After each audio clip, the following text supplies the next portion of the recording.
All right. Welcome to Romera Records Podcast. Today we have on. The Crown Prince of Memphis, the Crown Prince of South. Yes, sir. All right, man. How's it going? Man, it's going great. How about you? It's going good. So, you hit me up on Instagram and you were talking about doing a podcast, and I was like, all right, bet, yeah, we'll do that. And I told Ryan that you wanted to do it, and he was like, man, I worked with that guy before. Ryan's a cool dude.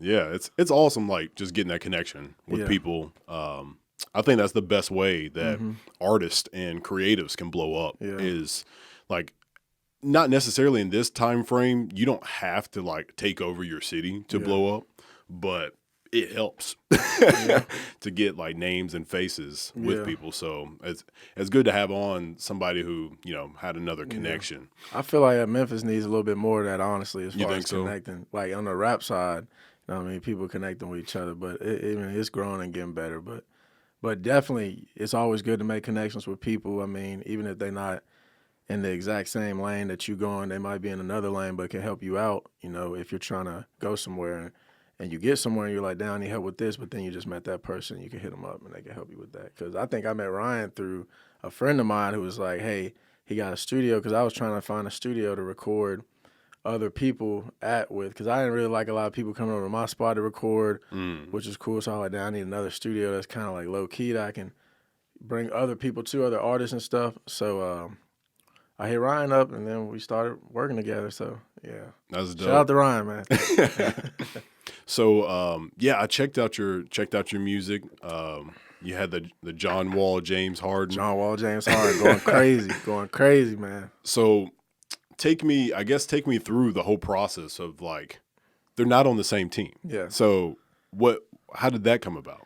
All right, so it just came out as just a song I did. The hook is like balling so damn hard, I think I'm John Wall and James Harden. And like John Wall, I went to Washington for my birthday a couple years back, and I went to the game where they were playing the Lakers when he was playing for the Wizards. And that night, it was my last night there, and we had went to this Shot Glizzy after party / birthday party thing.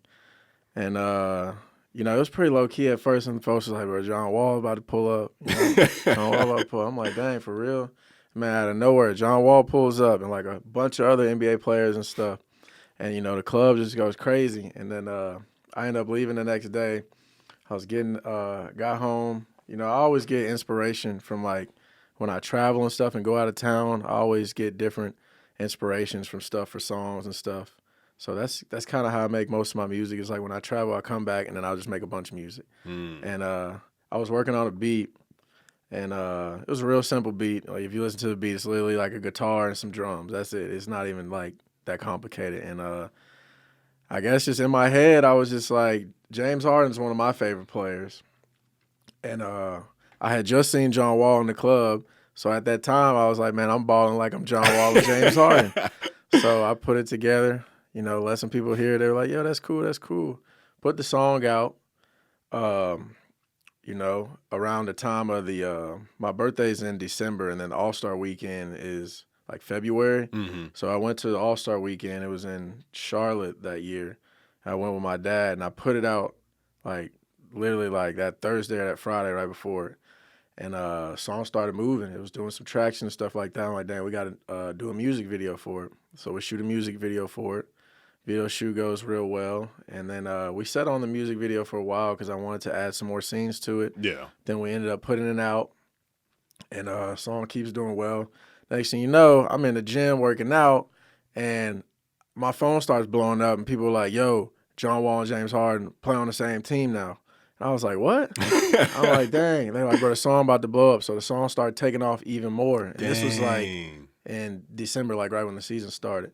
So my birthday was coming up again, and I was trying to go to Miami with my friends. So I was like, bro, we got to go to Houston, and we got to promote this song because they were playing for the Rockets. And, man, I went out there, promoted the song a bunch, was going to different clubs, going to different radio stations, giving them my flyers, handing my music. They playing my stuff in the club. I'm getting to do little performances here and there.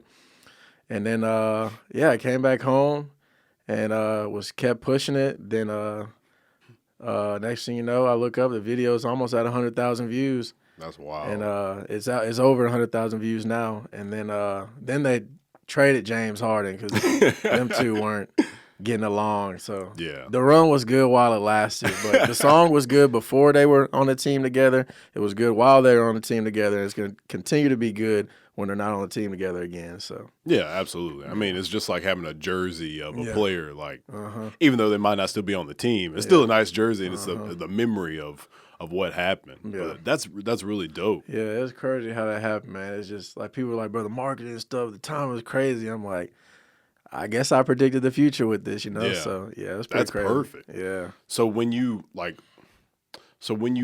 actually made the song and had it finished, when you were talking about, like, you know, it started blowing up, like people were listening to it, like, did you feel like you needed to do something extra? Like, I know you say, hey, we got to shoot a video. Yeah. So was there anything else that you were like, oh, I gotta go to Houston, you know, I gotta go to these places and stuff like that? Yeah, I always like to travel and push my music in different cities and stuff because just the Memphis audience is cool, but I mean, bigger cities like Houston, Atlanta, they have a bigger, you know, more broader audience than just Memphis. I feel like Memphis audience is kind of, especially hip hop, is kind of tailored just to one thing. Yeah. And you know, I mean, I always like to travel, especially when they got traded on the same team. Like, we got to go to Houston. Like, this has got to happen. Like, I don't care what I do, we're making it out to Houston to promote this song. Because, I mean, I need to hurry up and do it before somebody else makes a John Wall and James Harden song. You know what I mean? So, yeah.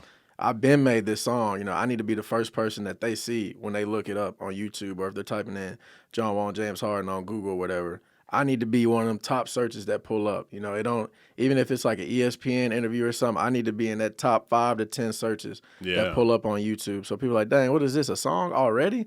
And then they see the views going crazy. They're like, let me check it out. Yeah. So definitely, like, when they got traded on the same team, I was like, yeah, we gotta go out to Houston for sure. Yeah. Yeah, that's dope. Yeah. I mean, that worked for my podcast. I had a guy on, Sage Bender, and he does jujitsu.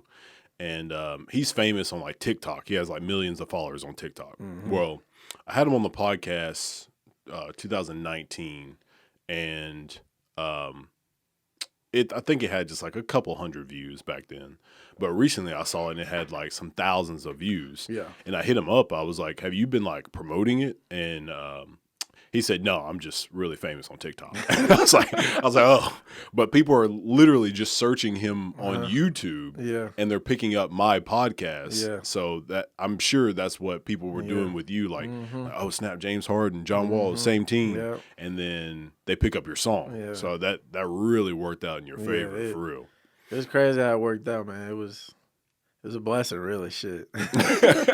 So going forward, do you think you'll try and, like, I mean, it might not be with sports, but you could do that with anything. Like, you could do that with, you know, a car or something like that. Just make a random song about a Ferrari, or make a random song about a Lambo, and then Lambo could drop a new vehicle, and then people might pick that up. Like, do you think that as, like, a strategy going forward with your music? Yeah. I mean, when I was making the song, there definitely was no strategy behind it. It was just how I felt in the moment. It wasn't like, man, I hope these two play on the same team or something. Nah, I was not thinking that at all. Yeah, yeah. But that's always something to, you know, think about the future, just with really anything you're doing, because, I mean, you got to plan for the future, you know what I'm saying? So, yeah, I mean, most of the stuff I do now is kind of like more feeling based, but I'm also thinking about strategy wise how I can brand this in the future and on down the line. That's always, you know, in the back of my head. It's not just right at the top, but it's somewhere back there. Like, all right, let's think about how this can do in the future, you know, like years from now. Because I like to make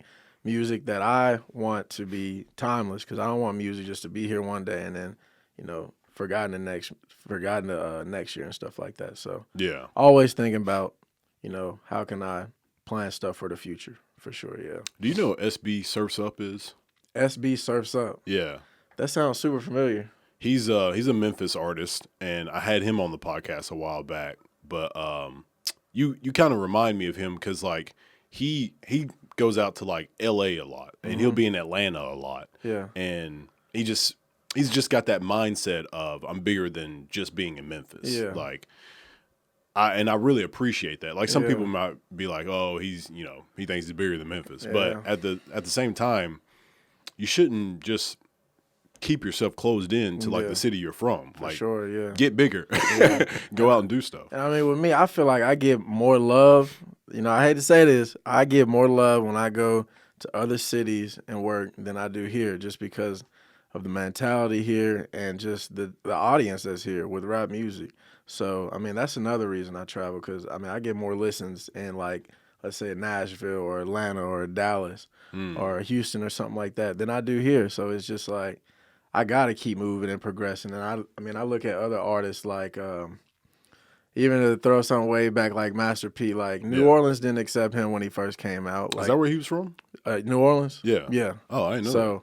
I mean, if you watch, I watched the documentary. It was on Netflix. It's The Origins of Hip Hop. It's a very good documentary. And like he was talking about like how they didn't accept him when he first came out, and then he went out, got big, he come back, everybody loved him. You know what I mean? Yeah. And I feel like, you know, the type of music that I make and the sound that I have is like bigger than Memphis. It's not just, oh, I'm gonna make it in Memphis, then it's gonna go out. No, it's gonna go out, then it's gonna come back to Memphis. So, you know, that's how I feel my sound is for music. Yeah. So, do you feel like you'll end up like moving somewhere else other than Memphis, or do you want to stay here? I mean, I have a lot of different things going on here besides music too. So, I mean, I definitely want to try to stay here as long as possible until like it just gets to a point where it's just like Memphis is kind of getting in the way of other work that I'm trying to do. But definitely want to try to stay here as long as possible. I mean, I love the city, born and raised here. So yeah, I don't plan on moving anytime soon. But okay, definitely traveling. I'm always traveling. You know. Like, we're going to Tampa tomorrow for the Super Bowl. So. That's crazy. Okay. Oh, I didn't even put that together. Yeah. You told me you were. Yeah. Dang. So, Super Bowl. Are you got tickets, or do you? Nah, I ain't got no tickets. Them tickets too high. How much were they? I didn't even look. I just know they probably around sure 10, 20, 30,000, you know. Yeah. But I went last year. I didn't go to the game, but I was in Miami last year. And, you know, it's just a area where there's a lot of people, a lot of celebrities. It gives me a chance to promote my music real quick in a little area and, you know, meet people from different areas, because a lot of people from the country are going to come to Tampa to, you know, enjoy the Super Bowl. It's like one of the biggest events. So that's a good way for artists, you know. If it's a big event going on, not necessarily tailored to music, you know, go there, promote your stuff, you know, meet people in the city, see how they moving in the city, see how they work, see how they operate, you know, have your fun too. But, you know, the goal is to go down there, you know, to meet people, connect with people, see how they operate. Memphis, the people here, you know, we move a little slower than other cities. So it's always good to see how people, you know what I'm saying, make their money, you know, doing certain ways. Because you might learn something that you never knew. You could take that, apply it, bring it back to Memphis, and now you're, you know, better off than what you're doing beforehand. So, you know. Have you ever met like another artist from another city when you visited there and like linked up? I probably met a bunch of artists, but actually like linked up and worked. Nah, not yet. You know, it's coming soon. But I mean, I've traveled and met a bunch of different people. Like I got a picture with Akon when I went to the All-Star Weekend. That's wild. That's probably one of the craziest photos I got. Yeah. How'd that come about? We were at the slam dunk competition, the Saturday night events where they do the 3-point slam dunk. Yeah. And I don't know if I was walking to the restroom or something. I seen him and Michael Blackson. And then, like, my dad, like, he was like, oh, I got to get a picture of Michael Blackson. I'm like, what? I'm like, he's funny, but I was more so trying to say something to Akon. Yeah. So went over there, said a few words with him. Was like, can we get a picture? He's like, yeah. So we got a picture. That's dope. That was pretty much it. Yeah. So. Well, now Akon knows you. So, yeah, well, he meets a lot of people. He may not remember, but if I show him that photo, it might, you know, come back to him in his brain. But hey, remember this? He'd be like, okay, I do remember that. You know. So, well, hey, an experience is an experience, though. Yeah, for sure. That's dope. Yeah, I think that's something missing from a lot of people in their like beginning of their career is getting out and just showing face and like meeting people and talking and stuff like that. Because that, I mean, one thing's people. You know somebody's serious about their music career and how much money they invest in it. Like if they're not investing in like real studio time or quality beats and stuff like that, then you're wondering how serious they really are about it. But if they get that travel time in and be able to just, you know, show face or put in the feet work, people talk about like just passing out, you know, even if you got CDs, you know, a lot of people don't listen to CDs anymore, but if you're passing those out or business cards or you got your shirts and stuff. Yep. So that's one thing you talk about. You're doing a lot of stuff. You got clothing line or something like that. I started a clothing line in like 2014. It was like a skateboarding clothing line. It's on pause right now. I mean, I still have a few pieces and still wear stuff here and there, but it's called Skateboarding Co. And I basically just started because it was just like I was in school. School wasn't really working out for me. You know, I was kind of just doing what my parents wanted me to do and not what I wanted to do, which is pretty much every young person, whatever, you know what I mean? It's like, yeah.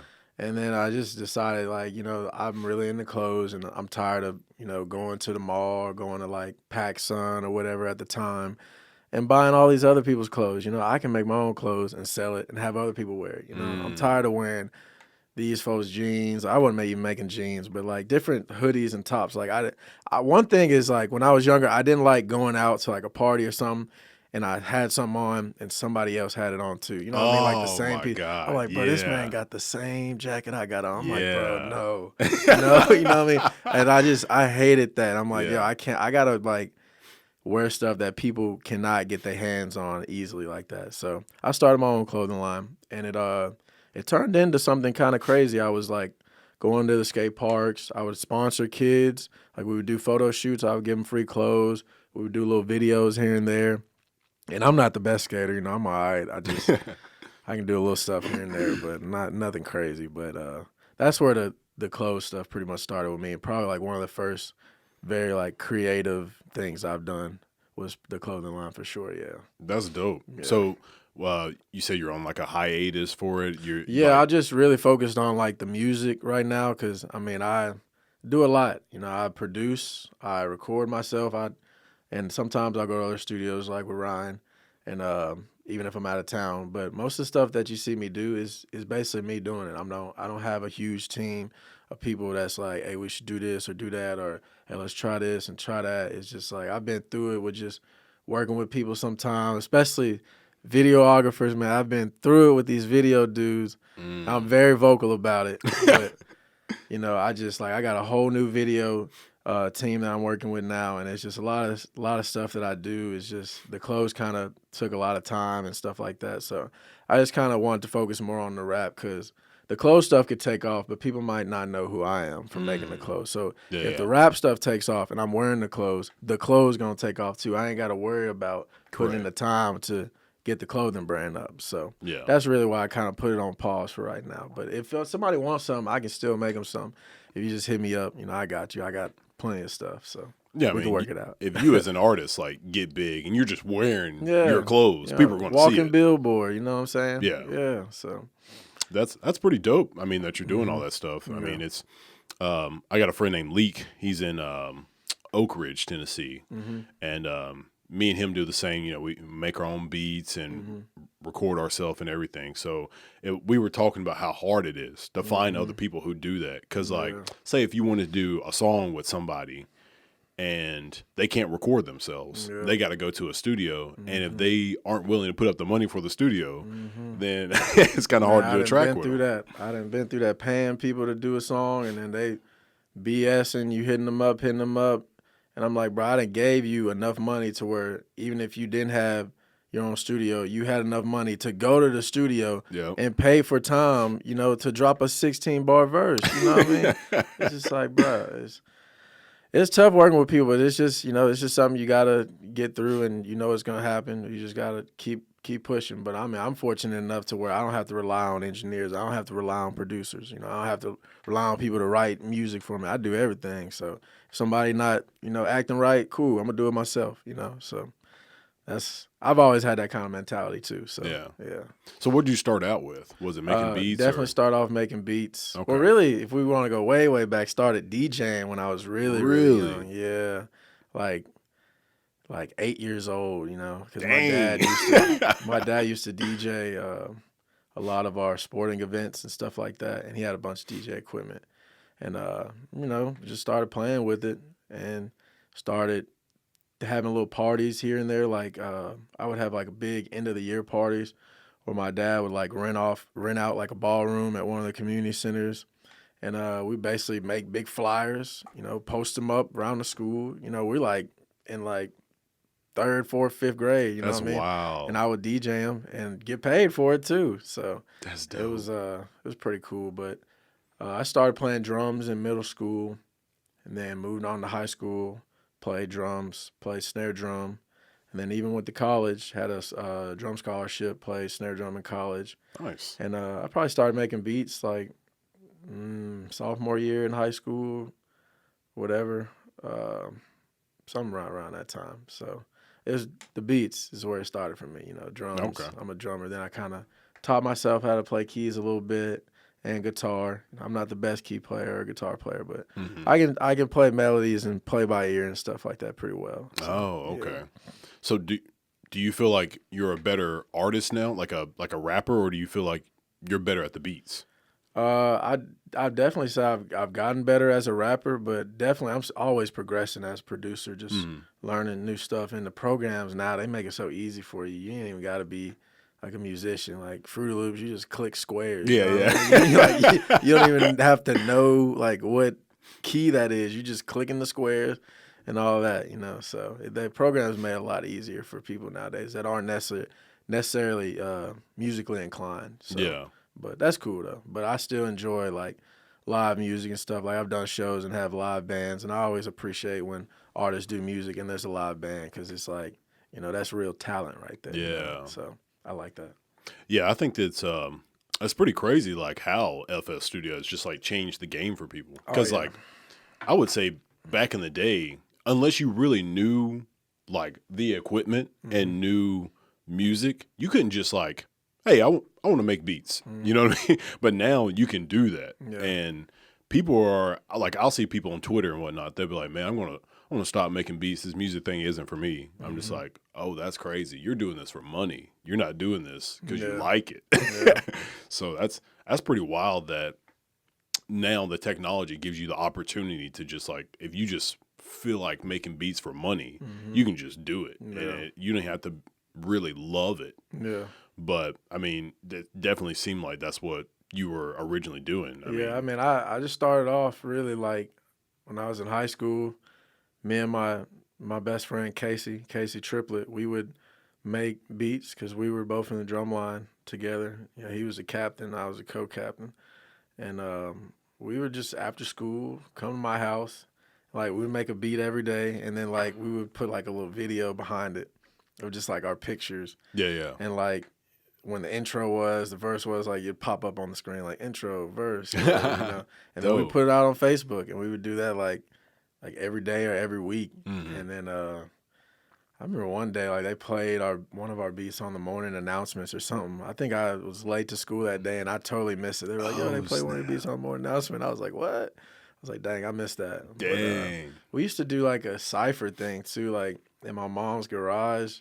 Like every Friday, we would get a bunch of kids or whatever from school that wanted to rap, and like we would play one of our beats in the garage, and I'd have all my DJ equipment set up, and then like we would all just like rap and have a cypher for like however long, and then we would put it out on YouTube or whatever. So there's probably some old cypher videos out there if people ever really trying to figure out who I am, probably can find some of those. That's crazy.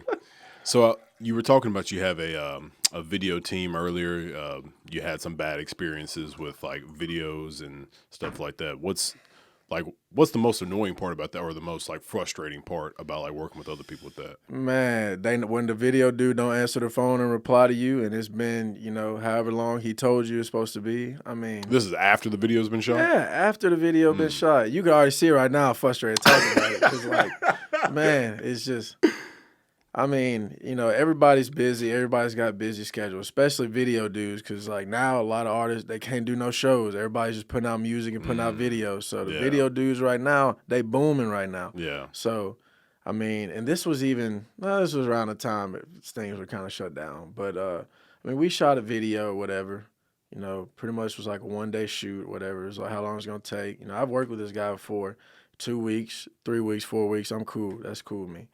I mean, that's a long time though. Yeah, I mean, I'm not even tripping because it's just like, 2 weeks is a while. Yeah, I'm not. Cause I know he works with a lot of other big artists than me, so I'm probably not at the top of the priority list. But I understand that, you know what I mean. But at least communicate it with me, like, hey, you know, I'm running a little bit behind. I'm gonna need a little bit more time. I mean, I give him amount of time or whatever. I hit him up. He don't respond, you know. Another 2 weeks go by, bro, still ain't responding. I mean, I follow bro on Instagram and stuff. I see him putting out other artist videos and doing this and doing that. I'm like, bro, we about to have to pull up on this dude. You know what I mean? For real.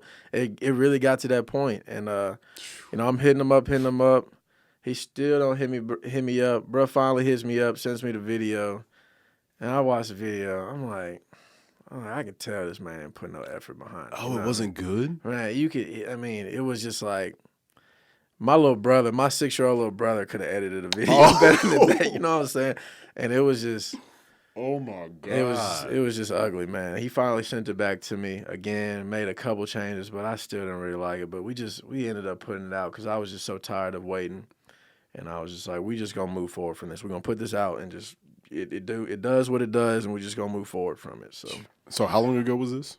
Man, this was in July. This was this was recent. This is like in June. Oh, snap. When we shot the video.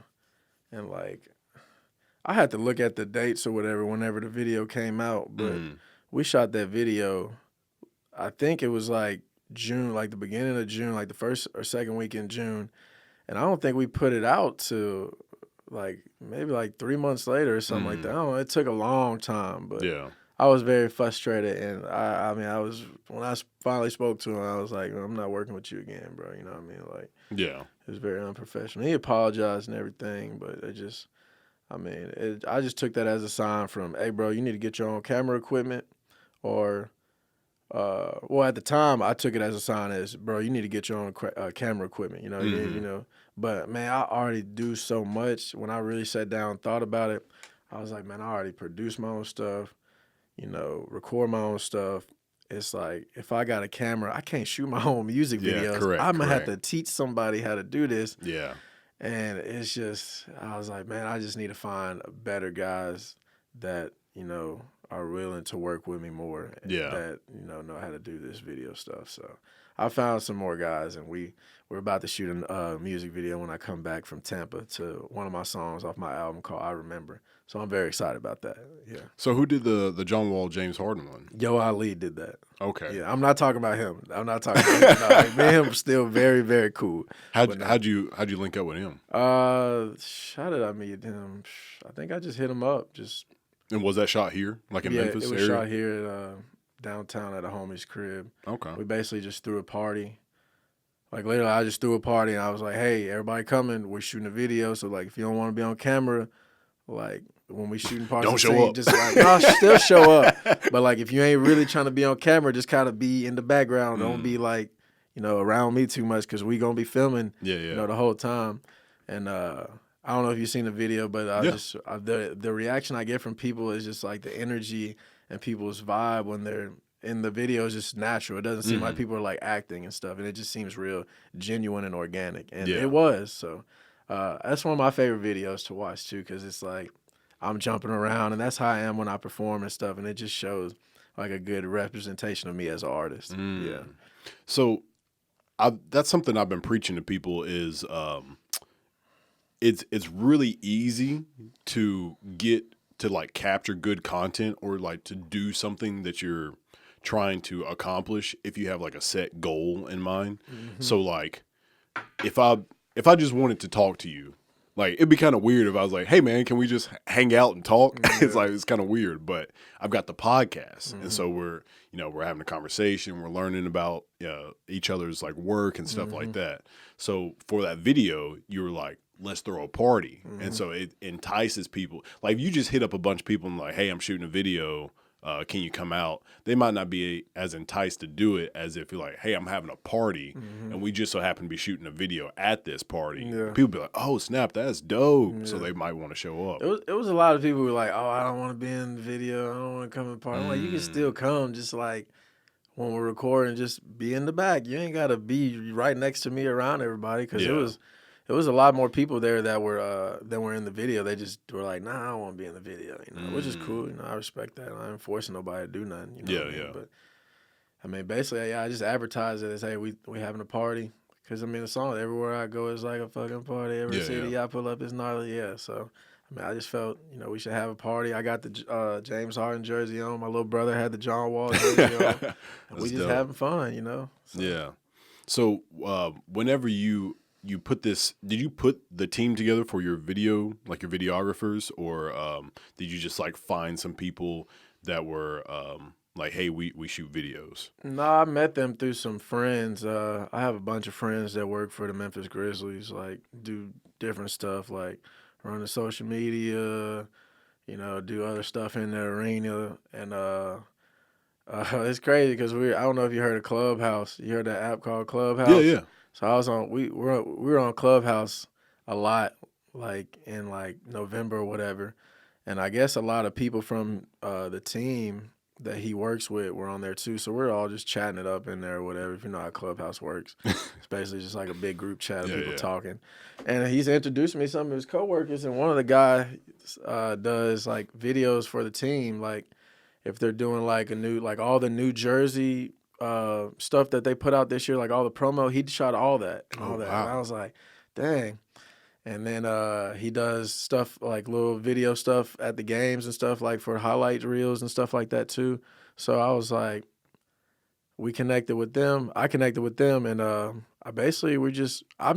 we've met before, but they said they came to one of my parties or something like that, but I don't even remember really meeting them like that. But they were like, bro, we've met before. I'm like, bro, I don't even really remember. But we were getting on there consistently on Clubhouse, chatting it up, and then I basically was telling them like, yo, I've been frustrated with a lot of these video dudes. I'm looking for new video guys. And then they're like, hey, let's put it together. So, we've been shooting back and forth ideas, and we're going to start filming it next week. So that's crazy. Yeah. It's the social media thing is changing the game for collaboration. Definitely Clubhouse too, man. Like if you're a musician or whatever, like it's kind of, I don't know, I haven't been getting on there as much now, but when I first got on, there was a lot of new people I was meeting on there in the music industry and entertainment industry, just connecting with just crazy people. I connected with some dude in Pakistan or whatever who like does kind of a podcast thing, and like we did a podcast or whatever because he was like, he liked my music and was listening to it, and we did a podcast like over the phone or something. It's wow. It's crazy, like the amount of people you can meet on there if you're really on there for the right, idea, because there's a lot of BS stuff on there, like there's a bunch of BS stuff. But if you're really looking for what you're looking for on there, you can find what you need on there and literally, grow fans organically, meet people organically. It's crazy how the app works, but I like the app for sure. But social media is crazy how you can connect with people. Like me and you, we through social media. Yeah. So yeah. On Clubhouse, can you do like an area, or is it just like random? Nah, it ain't random. It's kind of like you got your followers and your following, and they got like this whole, like how Instagram's got timeline, but the more people you follow, the more rooms that'll show up on your timeline. And if you're following a bunch of, people, like you can type, if someone has Memphis in their bio, you can literally type in Memphis and the keyword, and it's going to show up every person that has Memphis in their bio. Oh. And you can literally just go through, follow all of them. Because when I first got on the app, that's what I first did. I followed, because I was like, where are the Memphis people at? I'm like, I'm finding people from New York and Baltimore and Toronto and LA. I'm like, where are the people from down south? So I went and followed a bunch of Memphis people, and then started seeing more Memphis rooms and stuff, and started actually reconnecting with people I hadn't seen in a while too. It's crazy. Oh, snap. Yeah. That's dope. Yeah, I have it, and like, because somebody invited me to get on there, but I really haven't used it at all. If someone hadn't really sat down and explained it to you, you're probably not gonna really use it. Because when I first got invited, I was like, bro, what is this, bro? Like, I was like, what is this? I thought it was like a spam text. The way he sent me the text, I was like, bro, what did you just send me, bro? Like, I'm scared to open it. I'm like, is this gonna give me like a virus or something? And then he's like, nah, bro, like for real, get on it. I'm like, all right, cool. So we got on it. And it's pretty cool. Yeah. That's dope. Yeah, connecting with people in like your area is awesome. Just because like, if you need something or if you want to do something, you just go drive to them and just go do it. Yeah. Like, one of my like really close friends, Fly Pilot D, he lives in Dallas. So like, we have to plan something like months ahead for him to come up here because I've got to not be doing a podcast, and not be busy with work or anything like that, and then he can come down here and like, you know, we'll record music or whatever, shoot a video.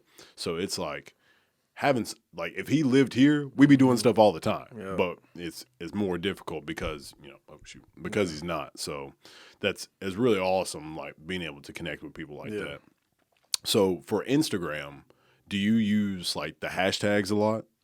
Nah. I mean, if I do, it'll just be for something funny, like just a funny hashtag, like hashtag this some BS or something. I don't know. I ain't really into hashtags on Instagram. Okay. No.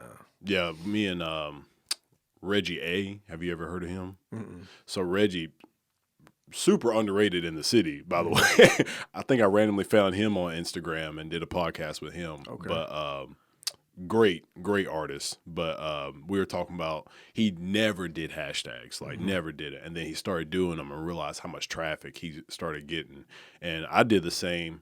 Ryan did the same when he was starting to put like all these hashtags. He noticed that people were getting to his page more for looking him up for like engineering and artists and stuff like that. Yeah, so that probably definitely worked more in his favor. I can see that now because I've definitely been in cities and I'm looking for like dancers for like a show or something. I had a show in Atlanta one time and like I have a song called I Got Next and it's got like a real like juking flow to it. I'm like, man, I'm trying to find some dancers. So I really got on Instagram hashtag Atlanta dancers or whatever and like bunch right there. So I'm DMing everybody, boom, boom, boom, boom, boom. And end up finding something, and we got it together. It came out to the show, or whatever. It was cool. So that definitely can work now that you really just put it in my perspective like that. Yeah, it really can work. But if I hashtag something, it's probably just like hashtag the Crown Prince. You know, just that's my artist name. But I probably should hashtag more like Memphis artists or Memphis rap or something like that. Yeah. See, what I do, it makes it a lot easier because I don't hate being on social media, but when you're an artist and you do multiple stuff as a business, it feels like a job, like having to do that kind of stuff. So what I do is I just take like certain hashtags that I know are going to be good, and then I just like label it. I put it in my phone as notes, and so whenever I make a post, if it's about like my music, then I just copy and paste it. I just copy it from my notes, paste it there. So that takes like the thinking and the work out of it. Makes it a lot easier. Yeah, that's a good idea. Yeah. So you were talking about dancers and stuff. I recently had on Nadia Cole, and she works at the Gold Club. No, sorry, Nadia. She works at Purple Diamond, not Gold Club. But same thing. I thought you were finna say something else besides a strip club or whatever. But yeah. She works at Purple Diamond. Okay, and I was just thinking about that connection. I was like, man, how dope would it be like if I just knew like all these people in different avenues. So like knowing a videographer, knowing like people who own buildings. Like if I knew somebody who owned real estate or something like that, and you needed to do a video in like a certain venue, I could be like, oh yeah, I know so-and-so. Or if you needed like a bunch of strippers for a video and you needed to do it at Purple Diamond or Gold Club, like I can hook you up with that. So it's really cool just like doing the podcast and knowing people in different, doing different stuff because I can, you know, just throw those people out to you. Build your connections. That's always good, man. It's always about connections, man. Always trying to build and meet new people, you know. And even if you ain't even got a big team, I tell people all the time, like, you don't even need a big team. Like, people are like, bro, I ain't got a team. I don't have a team either. Like, I've gone to cities by myself and just done promo by myself, you know. You just got to get up and just kind of do it, you know what I mean? And, like, at first, like when I was like, man, I'm finna go to see by myself and do it, I didn't want to do it. Then when I got out there and I started doing it, you know, I felt better about myself. You know, it's kind of like working out. If you don't want to go to the gym, work out. You actually go and work out. After you leave the gym, you're like, dang, I feel better about myself. You know what I mean? Speaking of that, do you work at a LA Fitness? Yeah, I work at a LA. Ryan told me that you were there one day, and I recently just started working out with Ryan there. And I was like, oh, snap. I didn't know. He was like, yeah, he was here. You missed him. And I was like, oh. No, I see him all the time up there. He's definitely a gym rat, you know, getting in there. You know, he's all big and strong. You know, I just go whenever I can, you know. I'm so busy. It's just whenever I get a little free time to go, I just try to do a little something. But I'm not super big on going to the gym, you know. So when you have, like, stuff that you're about to put out, how often do you like wait to put it out compared to like I got to put this out like right now? I mean, it really just depends on like what I got going. Like, you know, I just released my album in October, so I'm trying to really promote that for like a good 6 months before I put anything else out. Cause I mean, I made something like that. I need to put this out tomorrow. It's like, nah, bro. Like, you know, sit down for a second, keep promoting your album, and I'm gonna shoot a couple more videos. But I mean, it just really depends on like the situation. Like, you know, I've got a bunch of content and stuff out right now, so I'm kind of still trying to build traction on that before I branch off into like some new stuff. But I mean, it really just depends, really, for me, you know. So, but right now I'm holding on a little second before I shoot. I'm gonna shoot 2 more music videos off my first songs off my last album, The Crowning, before I put any new material out. Yeah. So. What's like something from the album where you, I guess it's like different than what you usually do, or is everything just like, you know, this is my usual stuff? You talking about from that like a song on the album or something where I kind of stepped outside the box? There's a song called Royalty on there, and it's kind of like an R&B song. I'm singing, you know, I'm not the best singer, but you know, I'm singing on there a little bit, and it's kind of tailored to the females, and I feel like that song was a little bit outside of my box from what I normally do, because I don't really just make a bunch of songs about girls and stuff like that. Or R&B type stuff. Yeah, a little R&B stuff. So I put a little song together because I was like, I got to have a little song for the ladies on here. Just like, if some women are listening to it, you know, they want something to vibe to, they have something to vibe to that's, you know, from me. So, cause I don't have a lot of songs like that. So probably that Royalty joint, yeah. What would you say is like your main, like, not really genre, but like, I guess your target audience? Target audience? Yeah.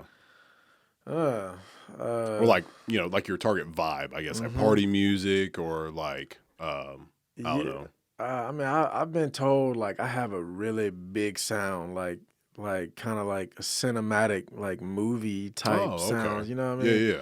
But like audience, like somebody could hear your music in a movie. Yeah, and that's like a goal, like way on down the line. Like I want to write the music for like a whole film, kind of like how Pharrell did with Despicable Me or whatever. He did all the music for. He did that? I don't know if it was the first one or the second one, but one of the Despicable Me's, like the happy song. Yeah. I'm so happy, clap along. He actually made that song for the movie. That wasn't even supposed to be like a big hit. He made the song for the movie. Dang. Yeah. That's crazy. But I mean, audience, I mean, I make a lot of my stuff is kind of like real heavy 808s and stuff like that. Not super like trap as far as like the lyrics, like talking about killing guns and all that. But I mean, I can get street with it too. But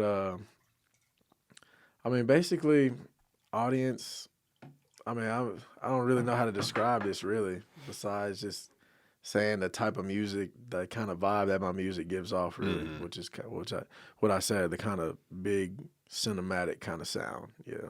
Is there anybody in the area that you've like followed and really wanted to work with?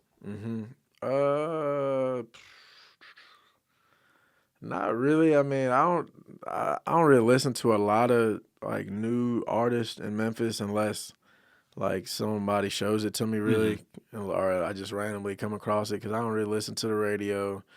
And man, I don't think nobody really listens to the radio anymore. Not really, no. But I mean, not really. I feel like I'm kind of in my own lane, but I'm definitely open to working with different guys. It's just, I just feel like it's got to be right, especially with artists that are like bigger. Because I know artists and I've met people that are bigger than me. You know, we talked about doing music, but I think it just narrows down to like the timing being right. You know, what I mean? They're like, yeah, we're gonna get something together when the time right. I'm like, okay, cool. I'm gonna keep working. You know, so I mean, even if like Young Dolph or like Gotti or somebody hit me up, like I would obviously want to do a song with them for the fame of it. But if they weren't huge, I don't think like their type of music, it wouldn't be something that I would just be like jumping at. Yeah. There are some people that I have gotten to know especially through Ryan, just like being at the studio with him and like listening to people's music and stuff. There's some pretty good people out there. Yeah. Don't get me wrong, there's some pretty bad people out there. Yeah. Ryan be getting it in though. He be having folks every day over there. You know, I be seeing his Instagram and stuff like that. I'm like, Ryan getting it in. So. Yeah. Is there like any, I guess, like a type of music that you feel like works nowadays compared to, I don't know, I guess just like doing what you feel like? And I mean, everybody knows like trap music is, I guess, like the thing right now. But I feel like there was a time where like party music was the thing. Like, God, what is it? Travis Porter. Do you remember Travis Porter? Oh my God, Travis Porter was all the time. Yeah. Like that was the thing. The college anthems that Make It Rain, the little twerk music had the girls going. You know, so little dance tracks and stuff like that. Yeah. Yeah. I mean, do you feel like it's hard to do something like that now, or do you feel like certain music is just gonna pop? I mean, that goes back to like it just depends on your area. Like here. I mean, a lot of dance tracks and came out from here, like the Paper Chase, you know what I mean, the little Block Boy JB stuff, you know, the Hard Head joint. But I mean, party music probably not so much here, you know, because like the whole dubstep EDM stuff is kind of faded out. I feel like here it's probably still big, probably in the South or something like that, or like near Florida, probably West Coast, yeah, or wherever. I don't know. I'm not really big on the end of that, but I don't know. I feel like here, man, it's just like Memphis artists and the Memphis ears are just tailored to just like real gutter street music. You know what I mean? Like, and that's just going back to 3 6 Mafia, 8 Ball, and MJG. You know what I mean? And stuff like that, because just our ears have just been trained for so long just to hear that over and over on the radio. We raised our parents and uncles and cousins listening to it, so. I mean, I feel like that's the sound that works here. Like if you're an artist and like you really just want to blow up, take off in Memphis real quick, you know what I'm saying? You're gonna have to be about it for a little second. Yeah. And talk about that street shit. So, but that's how I feel like Memphis is. But different areas is like LA or whatever, there's so much different varieties of people that are into different things than just here. Like Memphis is just predominant black, you know what I mean? Other cities and other places, there's a big variety of people.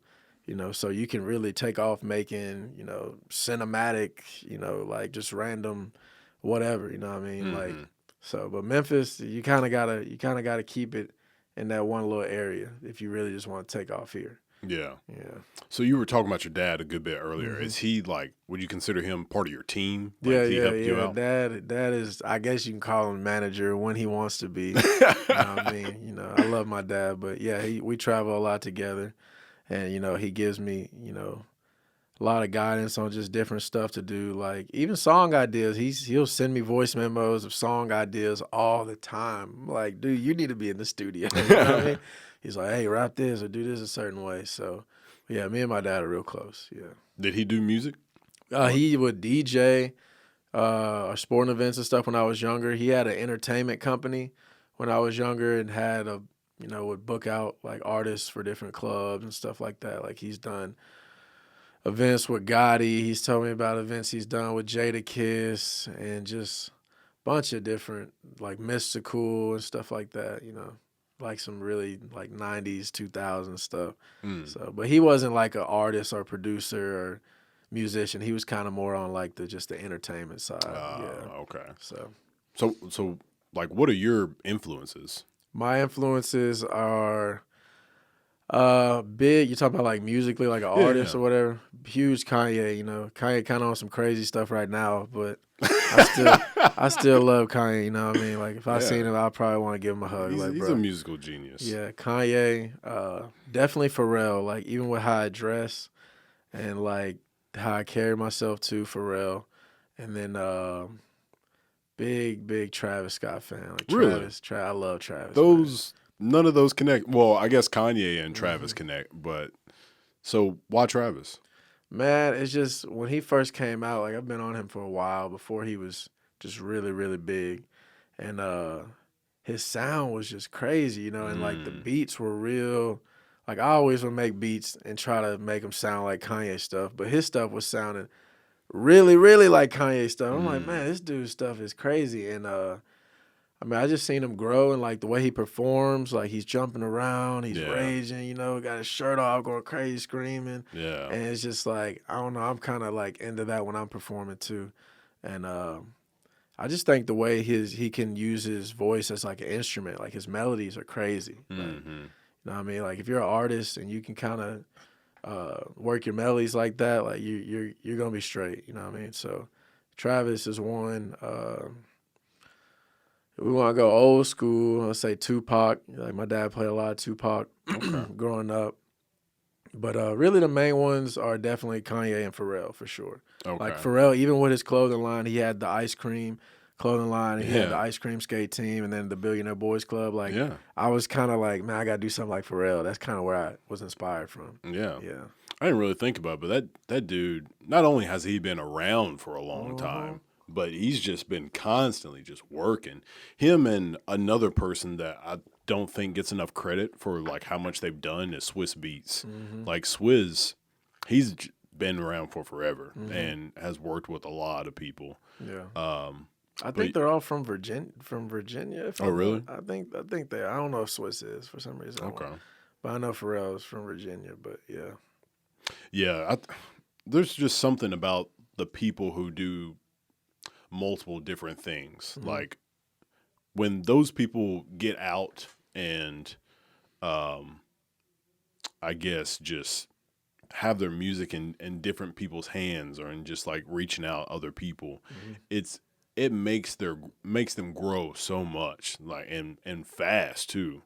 Like with Pharrell, you might not really like pay attention to like music for real, but you will have heard something from Pharrell and not even noticed it. You were talking about the song he did for the movie, and then God, what's that song he had with Robin Thicke? Oh, Blurred Lines. Yeah, stuff like that. Yeah. Like everybody knows that song. So it's them being able to be like an artist and also like making beats and being involved with like movies and stuff like that. Like that helps. Yeah, it's just super producers, man. He's a real super producer. Yeah. You know what I mean? Like him, Timberland, like, you know, like Missy Elliott. You know what I mean? They're like real super producers, like real musicians, you know, like Pharrell, kind of same background as me, grew up, played drums and stuff, you know what I mean? So I just feel like me and Pharrell always kind of had that connection and stuff. And then like growing up, people would kind of say I look like him. I don't know if it's light skin or whatever, but Pharrell's the GOAT for real. Like if I met Pharrell, I don't even know, I'd probably go crazy. I've seen him perform live before. And like, been like this on him, but he was performing. But I never like really got to shake his hand like, hey, how you doing, Mr. Pharrell, or whatever. Yeah. So you were talking about going to different cities and stuff, but do you like go to concerts for that same reason? I'll go to concerts and stuff too. Like probably last concert I went to was like Chris Brown concert. He was performing in Nashville, whatever, and you know, that's another thing. Like when artists come to concert, people from surrounding cities come in too, and then you got different clubs having events and stuff like that. You know, that's also a good thing to go to. You know, when concerts and stuff really open back up. But I love concerts, especially artists. Like I think I went to see Travis like 3 times when he was on the Astroworld tour, and it just blew my mind. Like every time, I was like, bro, this is crazy, bro. Like, man, I had a roller coaster like going over the people and like had the thing spinning. I'm like, bro, who thinks of that? You know? Like this man real deal cares about the fans. Like this is crazy. And that concert was crazy. Like every time it was crazy, man. But yeah, I like concerts. I love concerts. Did you see that Netflix documentary with Travis? Oh yeah, I probably watched that about 10 times. If I get bored, I'm like, you know, I'm about to watch the Travis shit and just get hyped for a second. That's crazy. It was just awesome. Like I wish more artists would do that. Like I wish more artists would show people their life. Like I know that's a stretch for some people. Like you don't want everybody knowing everything you're doing. But just like those glimpses at your life and like what you do day to day, how you record, like stuff like that. that will touch so many people's lives. Yeah, and it's crazy if you watch that documentary. I think there's like he's doing an interview or something. They have some audio playing where he's doing an interview with I don't know if it's Zane Lowe or somebody from Apple Music, and they're like talking about the album's coming out tomorrow. How you feel? He's like, oh, we're still working. He's like, dang, you're still working up to the album? And I think like after that scene, they were doing Sicko Mode. I'm like, did these folks really make Sicko Mode the day before the album was supposed to come out? You know what I mean? And then like, I'm like, that's crazy to me. It's just like they really made his biggest song. They made it like the day before, a couple days before the album was supposed to come out. You know what I mean? And like he sends them the Drake verse. They going crazy over Drake's verse. Yeah, that just blew my mind. I was like, these dudes really just made this song the day before the album. Just imagine the album without Sicko Mode. It's just feel like it's missing something. You know? Yeah. So if you haven't seen the documentary, there's you might have seen this on social media, but there's one part where Travis is listening to, is it Nav in that song? Is it Bystanders? No. That's Juice WRLD. Spent 10 hours. Yeah, that song. Man, that's Juice WRLD. Juice WRLD. Okay, Rest in peace, Juice WRLD too. Absolutely. Yeah.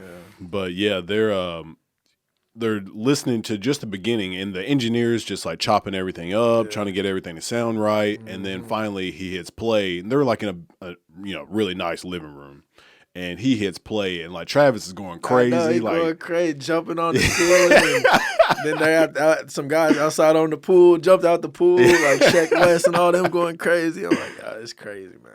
But that right there will give you chills as an artist, because that's what you want. That's the moment that you look for, is just enjoying that music that you work so hard to like create and can share it with your friends and whatnot. That was a dope. I really appreciate that they put that in there. Yeah. Hey, they took some of that 3-6 Mafia on that song that fucked the club. Yeah. So, yeah, that tear the club up. Nigga, they took that from 3-6. I'm like, that's crazy, man. Yeah. Yeah. He also took, that 5% Tint. From, dang, man, I can't think of what the group name was, but I know you're talking about. Yeah. Yeah, he took that too. And Yeah. Yeah. I can't. CeeLo's in the group. CeeLo Green. I can't think of the name of the group though. Yeah. But it might come to me. Having that kind of stuff in there is really cool. So, do you do a lot of like sampling or anything? Have you done that? Yeah, I've done some sampling. If you listen to my album, the outro, there's a sample on there from Sade. I ain't gonna give away the sample. I don't really want to, but if your parents listen to Sade or whatever, they might help you. Because this song was made in like 1992, so you know what I mean. But I have a Sade sample on there, and it's crazy. I think that's one of the craziest, well, not the craziest beats I've made, but when I was making it, like I definitely was like having that chills moment. Was like, yo, this is like this is crazy. And like I was FaceTiming one of my friends when I was making it, and he was like, bro, this is about to go crazy, bro. So were you thinking about the song, or did it like somebody had played it, or? I think I had already listened to that song before, and like the guitar part, I was like, man, I need to use that somewhere, because the way the song is set up at the beginning, it didn't have no vocals over it. It was just straight like guitar, and I was like, yo, I gotta use this, And I had already knew like I wanted this to be like the reflecting song, like the outro song. So I was kind of already headed in that direction with it. So that's dope. Yeah, I haven't really used any like true samples from stuff. I'm not a big sampler either. I mean, they're cool, but I think it's harder. Yeah, I mean, in my opinion, it's like when you're making a beat, because like you're having to customize the beat to what somebody else did instead of just like from scratch. Yeah, I mean, it just depends on the sample. Like if the sample is something real simple and not that complex, then it might be a little tougher. But it just depends on the sample, really. 'Cause I've heard certain beats where certain guys, I'm like, man, this dude just threw some shit together. You know what I mean? It just depends on the sample, really. But it is kind of hard because you do have to tailor it towards whatever you want to do. You got to kind of chop it, slow it down, maybe change the pitch or the key or whatever. Yeah. But that's fun to me. I like doing that. It's fun. Are there any like current beat makers that other than, you were talking about Kanye and I think Travis makes beats, doesn't he? Yeah, Travis makes beats. And Pharrell as well. But like, are there any other people like who make beats specifically? Like that's what they do?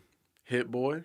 Hit Boy? Hit Boy. He made that Racks in the Middle with Nipsey Hussle and Doesn't he work with Nas a lot? He did a whole album with Nas. That's right. That's right. I can't remember the name of the album, but I don't remember. they did a whole album together. He even made the beat to Niggas in Paris, the Jay-Z. Really? Okay. Yeah. Yeah, that's Hit Boy. That's Hit Boy. Okay. Yeah, he's been one of my favorite producers for a while since I found out he was he signed to Good Music for a little bit, but I don't think they're together no more. But okay. He put out like a little artist project called Hit Story, and that's really when I kind of fell in love with his music. But he ain't really been making too much music of his own. He's really just been kind of producing. But I mean, bruh, he crazy on the beats, man. He done made so many. I'm trying to think of some other songs that he's made, but he's made a lot. Like he's done stuff with Juice WRLD. I mean, pretty much every artist he's done. Every big artist he's done some beats for sure. But he's definitely one of my favorites. Him and I like Tay Keith too. Tay Keith beats me crazy. Is he from here? I think he's from here. Yeah. Okay. Mm-hmm. Somebody was telling me that, and I was like, I didn't know that. Yeah, he's from here, and he went to school like MTSU, I think. Oh wow. Yeah, but he's from here though. Okay. Yeah. Have you heard of Hit Kid? I heard of Hit Kid. Yeah, Hit Kid. He did. Did he do that Duke Deuce track? The Crunk Ain't Dead jump? Yeah. I think he did that one, yeah. I think he did that. Yeah, that jump bops for real. That jump yeah. They did that remix had Lil Jon in there. I was like, man, that's Project crazy. Pat, yeah, the video was cool too. Yeah. How they did it in front of the Orpheum and stuff, and then they was like at the arcade restaurant. That was a cool little video. I still feel like the original jump was cool. The remix was cool, but the original, I feel like it just I don't know. They went crazy when he dropped it too, because he did it on like Thanksgiving or something, and I was just like, it's like the energy was just like crazy.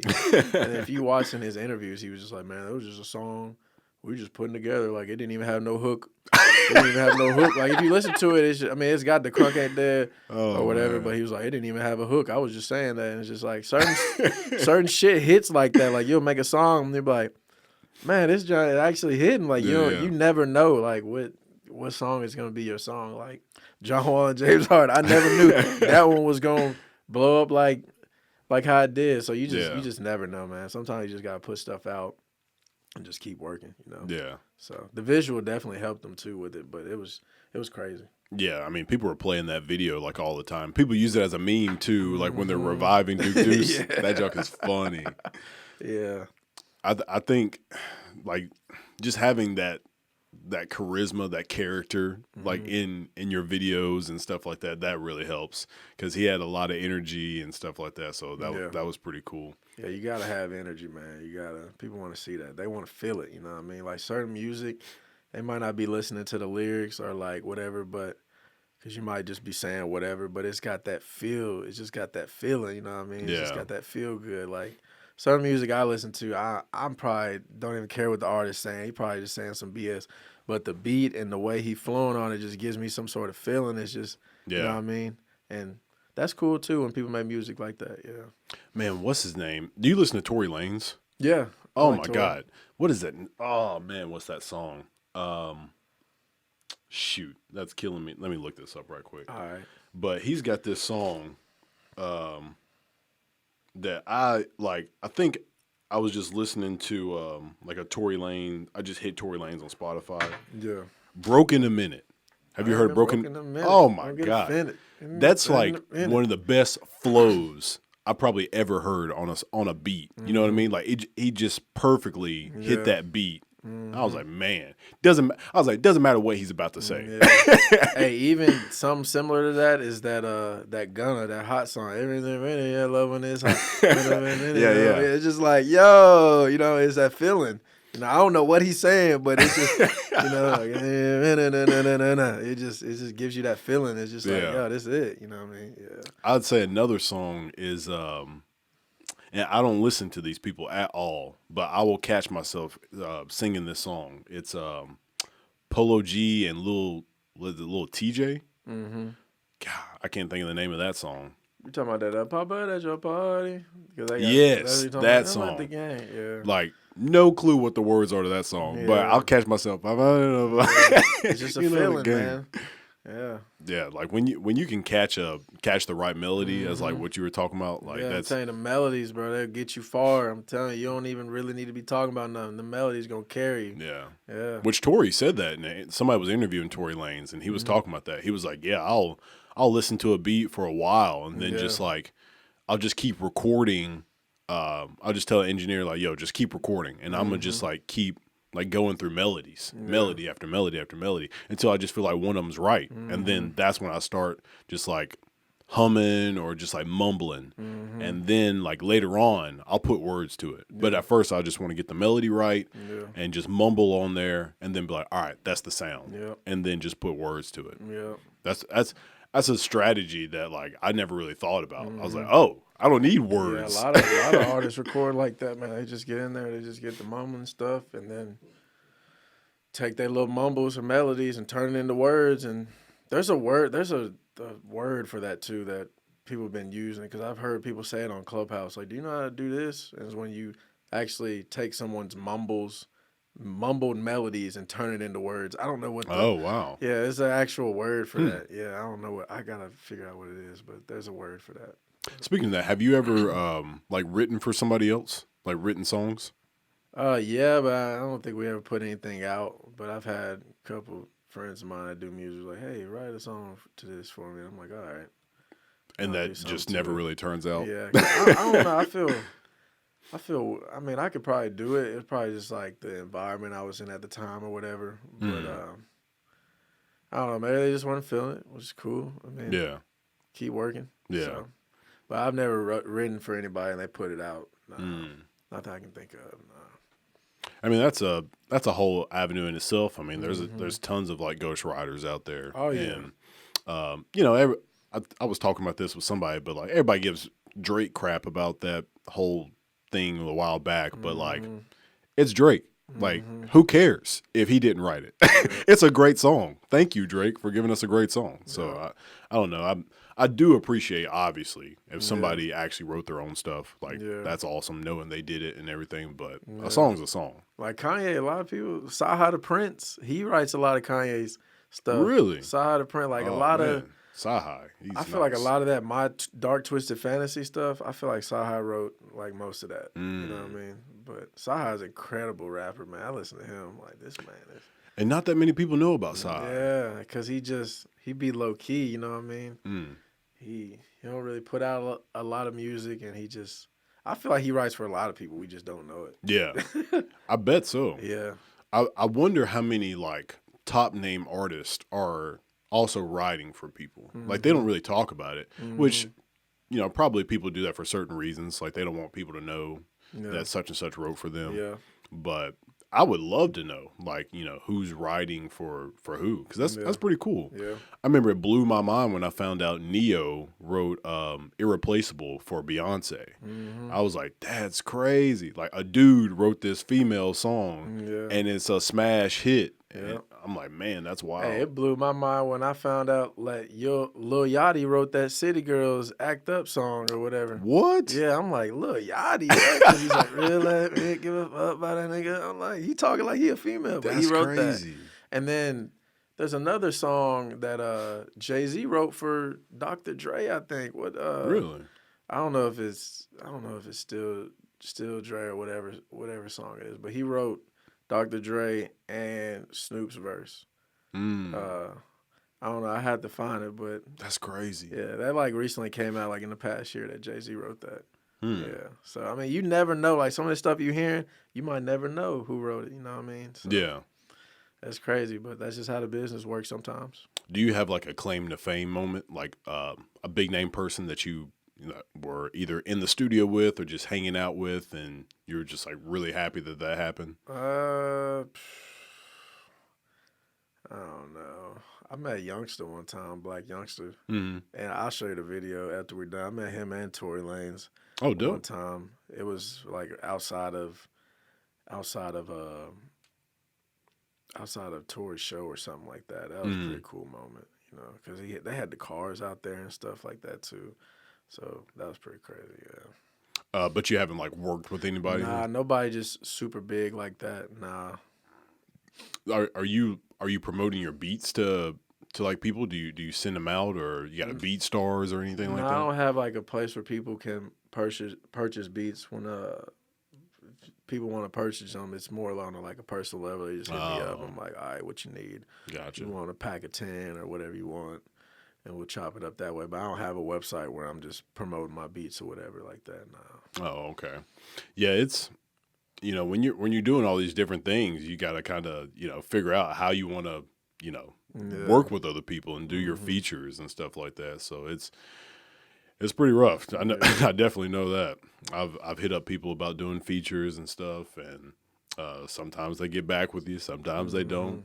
Sometimes they finish it, sometimes they don't. Yeah, and then the feature sometimes, like a lot of artists think, man, I gotta get a big feature or something, man. Sometimes, I mean, I've seen artists do songs with big artists, and it don't move the needle at all. You know what I mean? It's really like hit or miss. You never know if that feature is really gonna help you or not. You know what I mean? So, but I mean, I've gotten in contact with some people about doing a remix for the John Wall and James Harden song. Oh, okay. And I don't know if we're gonna do it yet because now John Wall or James Harden plays for Brooklyn now. Yeah. But I don't know. We'll see. I'm still kind of figuring that out. But I've me and my pops have communicated with some people about trying to get a little remix together. But I don't know. We don't know if we're gonna do it. I don't know. So what do you have coming up next? Like you said, you know, you're still promoting the album. What was the name of the album again? The Crowning. The Crowning. Yeah, Okay. The Crowning. So that came out in October.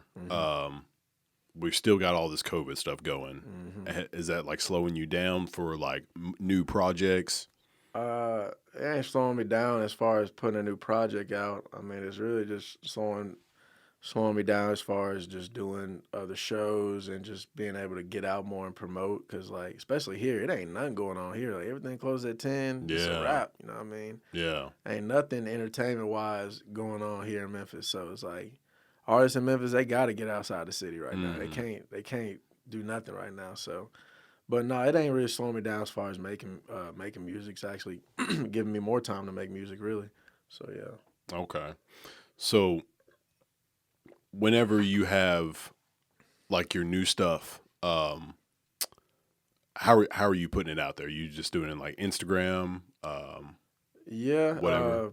you know, now the way I want to do it now is I want to have the videos like done before I put the songs out because I kind of want to put the song out maybe like a day or two before the video comes out. But yeah, basically just getting a bunch of Instagram stuff ready, like even if it's just like a little content here and there, just to have the song playing in the background or something. It really just depends on like the song or what vibe I'm trying to go with it. But basically just try to have as much content as possible with like any type of content to post throughout the release of the song. So awesome. Yeah. Well, man, it's been great having you on. So if you haven't been paying attention or if you're just listening, Prince has these shirts, and I'm going to put them in front of the camera if y'all can see those. They are on sale. If you go to my Instagram, These are nice hoodies. the link is in my bio to purchase these. And I also have long sleeve T-shirts. I got one on up under here. Basically same thing, white and black though. So yeah, I got one for you too. You can have one of these too. Oh, so nice, awesome. awesome. Always got to bring gifts, for the host. Thank you. Absolutely. Yeah. So what is your everything to give everybody? Your Instagram, Facebook, Twitter, whatever? Instagram is at The Crown Prince of Memphis. My Twitter is at _ The Crown Prince. Facebook is at The Crown Prince. You want to look me up on Apple Music, SoundCloud, Spotify, Google, all that. My artist name is The Crown Prince. Awesome. Yeah. I actually tried I tried to look up like your videos on YouTube and just typed in Crown Prince, and it was like some like Saudi Crown Prince. Yeah, no, that's where that's where my name kind of comes from, the Crown Prince of Saudi Arabia. Oh, okay. So like a lot of his stuff is gonna pop up, but you know, as I continue to grow and become a bigger artist, my stuff will show up before his. Yeah. But I definitely we're working on getting that fixed. Yeah. The like putting the in Crown Prince that changed it. It was like, oh yeah, I can just click and play your music from there. Yeah. Well, awesome. Yeah, we'll have to work together sometime. For sure, whether it's beats or doing features or videos. I do videos and stuff. Okay, so. yeah, I seen that on Ryan's page too. I was like, I need to tap in with him. Yeah, or we can do a photo shoot sometime. Yeah. Anytime. Okay. Well, all right, man. Thank you all for tuning in. See you next time. Appreciate it.